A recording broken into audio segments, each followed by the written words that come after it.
Print email Facebook Twitter. More prospects of Mount Lyell mine restart in Tasmania unaffected by Indian smelter shutdown. The operator of the mothballed Mount Lyell copper mine on Tasmania's west coast believes there is absolutely no reason to think restart prospects are affected by the forced closure of its parent company's Indian smelter. Copper Mines of Tasmania, CMT, put the mine into caretaker mode more than 4 years ago after 3 miners died in 2 incidents, resulting in about 200 job losses.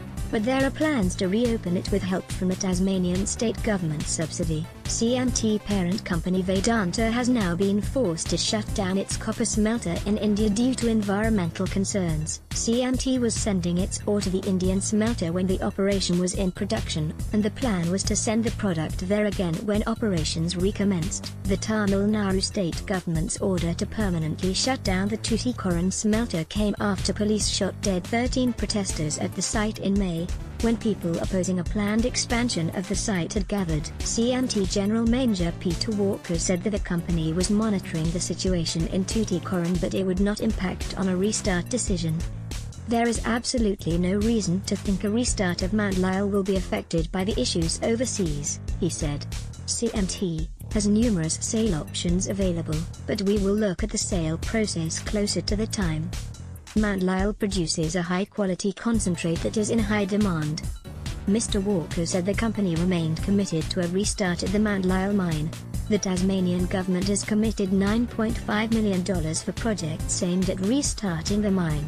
An announcement about a reopening was expected this year. Wayne Bold from the Tasmanian Minerals and Energy Council has downplayed concerns. It's not the only smelter in the world, and certainly any company has the capacity to make an arrangement with another smelter somewhere else in the world, Mr. Bold said. Speculating doesn't add any value to the argument about Mount Lyell either way, and alternative arrangements can be in place. Not every copper miner in the world has a smelter or owns one or operates one, and toll processing is common in the mining industry. The Mount Lyell mine at Queenstown was the site of 3 fatal mining accidents. Craig Gleason, 45, and Alistair Lucas, 25, fell to their deaths in the Mount Lyell copper mine in Queenstown when the wooden platform they were working on collapsed in December 2013. 39 days later, 55-year-old Michael Welsh died after he was crushed by a sudden inundation of mud while he was removing sediment from the same mine. Mr. Walker said CMT was still undertaking technical reviews to ensure the risks related to some mining operations in Mount Lyell were understood and managed. West Coast Mayor Phil Vickers said he wasn't concerned. Vedanta's a really big company.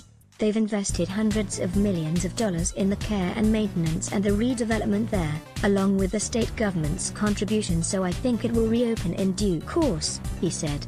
If you were to announce a reopening within the next 3 months, they won't produce any copper concentrates for another 18 months, so it's probably close to a year and a half, coming up to 2 years before they've even got any concentrate to send to India, so I think it will be resolved before then.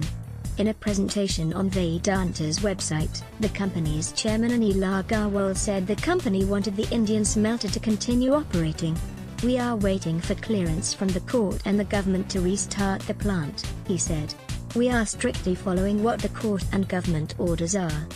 Print email Facebook